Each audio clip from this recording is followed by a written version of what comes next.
ತಾಯಾಣೆಯ ನಿಟ್ಟ ಮಗನಿಗೆ ಯಾವ ದೇವರು ಬೇಕಿಲ್ಲ, ಪ್ರೀತಿಯ ಭಾಷಾ ಇದೆಯಲ್ಲ. ಆ ಯಮನಿಗೂ ಎಲ್ಲಿ ಪ್ರವೇಶವಿಲ್ಲ, ಎಲ್ಲ ನಾನೆಲ್ಲ ವೈರಿಯ ವಂಶವ ಉಳಿಸಲ್ಲ. ಇದು ನೋಡಲು ಜೂಟಾಟ, ಇದು ಬಾಳಿನ ಜೂಜಾಟ, ಮನಃಶಾಂತಿಯ ಹುಡುಕಾಟ.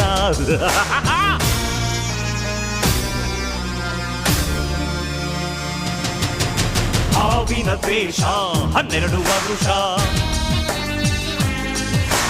ಹಾವಿನ ದ್ವೇಷ 12 ವರುಷ.